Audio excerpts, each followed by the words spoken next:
This year, we all had to make an important choice between two parties, and frankly, I wasn't terribly excited about supporting either.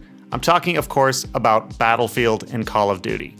Admittedly, I'd be kind of interested to experience the bolt-action weaponry and trench warfare of Battlefield 1 or the zero-gravity, crazy space battles from Infinite Warfare, but I kind of feel like those are just facelifts to cover up the same old gameplay that both franchises have been rehashing year after year for over a decade.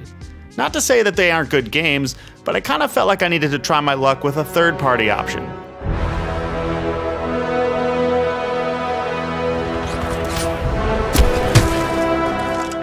I'll just get this out of the way right now. This game is really good. Great, even. It's definitely no easy feat to stack up against some of the other big-name shooters that have come out this year, such as Doom, Overwatch, Gears of War 4, and of course, Battlefield 1 and Call of Duty Infinite Warfare. But Titanfall 2 really holds its own, featuring quality single-player and multiplayer modes. It's a damn shame that EA decided to release this game pretty much at the exact same time as Battlefield 1. I mean, it's one thing to get beat by your competition, but it's another thing to get buried by another game from your own distributor. Maybe think that one through a little bit more next time, guys. The player base for Titanfall 2 doesn't seem very big so far. So in a way, I'm kind of making this video selfishly in order to help spread the word and get more people to play with online. But I also wanted to articulate a few of the major reasons why this game gets so many things right, and how it borrows ideas from other games and movies to create something new. There will be some minor spoilers, but I'm confident that I won't ruin the experience for you. But consider yourself warned. Okay, now that that's all out of the way, it's time to break this shit down. Titanfall 2 was developed by Respawn Entertainment, which was started by several former team members from Infinity Ward, the same people who are responsible for creating Call of Duty 4 Modern Warfare. You know, the really good one? Well, fortunately, they brought over some of those same sensibilities to the Titanfall franchise. And by that, I mean polish. This game runs like a dream. I played Titanfall 2 on a mid-range PC and had most of the settings set to medium, but even at those settings, this is one of the best looking games I've ever seen. Some of the sprawling outdoor environments are simply stunning. More importantly, this game is masterfully optimized and ran at a smooth 60 frames per second without a hitch during the entire game. Even when the screen was cluttered in chaos during large battles, I didn't notice a single drop in the frame rate. This is mostly possible because of the game's adaptive resolution scaling, which automatically lowers the display resolution during some of the more hardware-intensive moments in order to preserve the frame rate.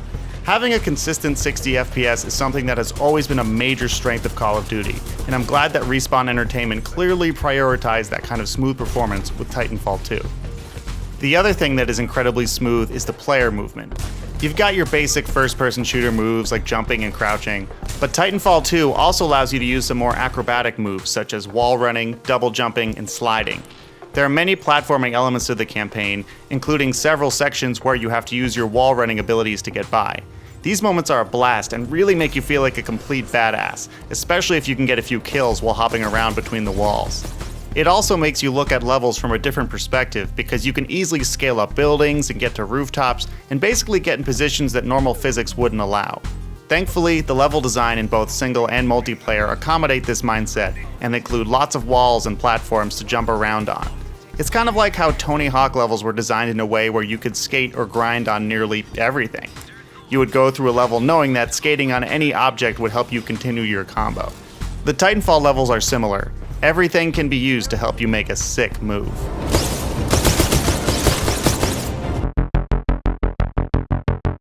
This is the part where I'm going to come across like a 12-year-old, but it's the easiest way to put it.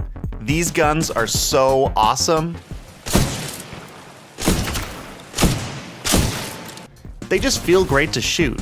I know it kind of sounds oversimplistic, but it's something that not a lot of games get right. The sound design is one thing that makes a world of difference. I mean, just listen to this shit. Pretty much every weapon sounds like a punch to the gut and really adds to the feeling that you're causing devastating amounts of damage. The crosshair feedback also makes it clear when you land a hit, or if your grenades cause damage. This is another element pulled straight from Call of Duty, but it's undeniably effective. Headshots have a distinct animation, and some weapons just vaporize enemies. Whoops. Sorry about your body there, guy. There is a diverse lineup of weapons to choose from, including some unique additions like the double-barreled sniper rifle or a rifle called Devotion, which increases its rate of fire the longer you hold down the trigger. I found myself picking up different weapons constantly, eager to try all of the different ways to blaze through a gunfight. Even in multiplayer, I find myself often switching between weapon loadouts, because there are just too many cool and satisfying weapons to use. Smooth gameplay and satisfying combat are a lethal 1-2 punch that is required for any great first-person shooter, and Titanfall 2 absolutely has those areas covered. So what about the single-player campaign and the story? I assumed a campaign in a game like this would be an afterthought to the multiplayer action, but this game features a fully fleshed out single-player campaign that really holds its own. I've never cared much about story in video games, particularly in shooters, and Titanfall 2 doesn't do anything to change that, but the game smartly uses its story elements to directly affect the gameplay and will change up how you play the game. You play the part of Jack Cooper, a lowly militia soldier who becomes a pilot to help fight the oppressive IMC army. The enemy has a weapon that is capable of destroying an entire planet, and you're trying to stop them from using that weapon to destroy the rebel home planet. Sound familiar? It's definitely not groundbreaking, but it serves its purpose just fine, and there's a fun dynamic between your character and your companion Titan, who just goes by BT. It's cold, BT. Correct. Anderson's current temperature is 17 degrees Celsius, below the threshold of human survival. The characters are all likable enough, and nothing happens that's obnoxious or annoying, which is something easier said than done. I was also happy to see how wonderfully sci-fi the atmosphere is. There's a section of the game where you have to switch between two different timelines in order to navigate through a science facility, or another section where time is completely frozen and you have to platform through suspended space. These moments, along with many others, were pretty damn cool and were just a lot of fun to play through. The atmosphere and the music helps you become seamlessly immersed into the world of Titanfall 2.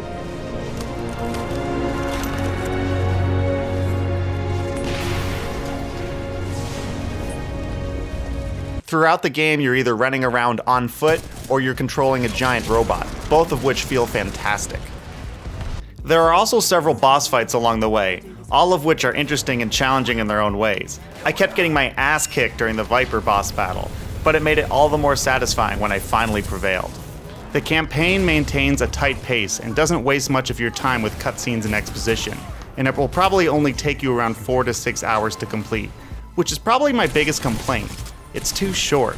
I honestly think that if this game were longer, it could be one of the best single-player campaigns since Half-Life 2.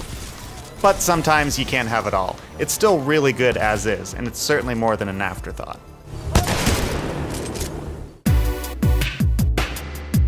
Titanfall 2 has lots of good ideas, but they didn't just come out of nowhere.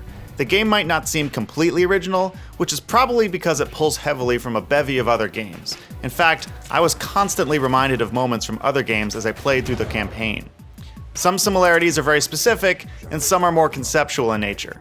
But just off the top of my head, I noticed a bunch of things from other games, such as Gears of War with the grenade throwing, Halo with the environments, the pistol, the floaty jumping, Doom with the shooting and some of the animations, Call of Duty with the combat, the frame rate, and general sort of shooting style, Portal 2 with its mind-bending puzzles and a derelict science facility, the Mech Warrior series where you're fighting in giant robots, Shogo where you're a pilot and you fight in a giant robot, Borderlands with the weapon crates, Guacamelee with its dimension-swapping puzzles, Half-Life 2, specifically how toward the end of the game you get an overpowered ass-kicking weapon and you get to run through the halls just absolutely murdering everyone, Metro with its winged sci-fi creatures, Far Cry with some of its mechanics and zip-lining, psychotic bad guys, Fear with its acrobatic movement, its slide kick, and so on. These were just the ones that immediately came to mind.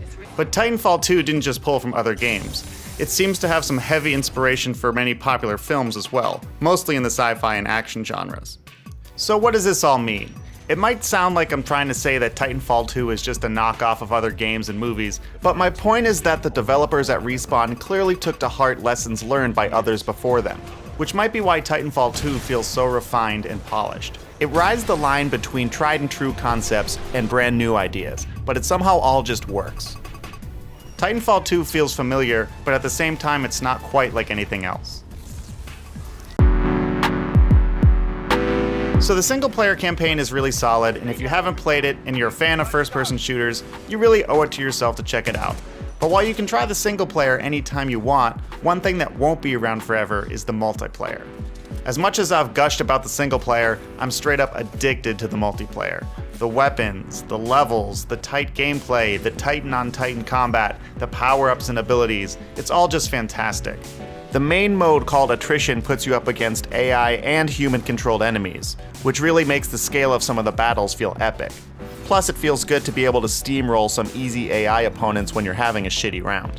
The rest of the multiplayer features are pretty standard. It uses weapon loadouts and level progression like most online shooters do these days, and it all seems well balanced and well thought out. The problem is that not many people are playing it. As of this video, the game has only been out for a month, and it's already difficult to match up with players on all of the game modes. I typically don't have issues finding games for Attrition or Amped Hardpoint, but I haven't been able to try some of the other game modes due to lack of players. This doesn't really bode well, but I'm optimistic that word of mouth, good reviews, and the occasional free weekend will help bring up the player base, and with any luck we'll see an influx of new players at Christmas.